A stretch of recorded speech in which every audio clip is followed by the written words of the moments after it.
ഇന്നത്തെ സുവിശേഷത്തിലെ അവസാന വചനം. ലോകത്തിൽ നിങ്ങൾക്ക് ഞെരുക്കമുണ്ടാകും, എങ്കിലും ധൈര്യമായിരിക്കുവിൻ, ഞാൻ ലോകത്തെ കീഴടക്കിയിരിക്കുന്നു. ഈ വചനം പ്രത്യാശയുടെയും പ്രതിരോധത്തിൻ്റെയും അഗാധമായ സന്ദേശം നൽകുന്നു.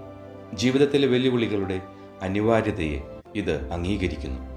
യേശു ലോകത്തെ ജയിച്ചിരിക്കുന്നു എന്നറിയുന്നത് നമ്മുടെ പോരാട്ടങ്ങളിൽ നാം ഒറ്റയ്ക്കല്ലെന്ന് നമ്മെ ഓർമ്മിപ്പിക്കണം. പ്രതികൂല സാഹചര്യങ്ങളിൽ വിശ്വാസവും ആത്മവിശ്വാസവും നിലനിർത്താനുള്ള ഓർമ്മപ്പെടുത്തലാണിത്. എൻ്റെ നല്ല ഈശോയെ, ഈ ലോകത്തിൻ്റെ പ്രതിബന്ധങ്ങളെ തരണം ചെയ്യുന്നതിനുള്ള കൂട്ടായ യാത്രയിൽ മറ്റുള്ളവർക്ക് പിന്തുണയുടെ ഉറവിടമാകാൻ എന്നെ സഹായിക്കണമേ. കർത്താവെ, ജീവിതത്തിൽ പരീക്ഷണങ്ങളെ അഭിമുഖീകരിക്കുന്നവർക്ക് പിന്തുണയുടെയും അനുകമ്പയുടെയും ഹസ്തം നീട്ടി ജീവിക്കാൻ വേണ്ട കൃപ ഇന്നെനിക്ക് നൽകണമേ. പിതാവിൻ്റെയും പുത്രൻ്റെയും പരിശുദ്ധാത്മാവിൻ്റെയും നാമത്തിൽ ആമേൻ.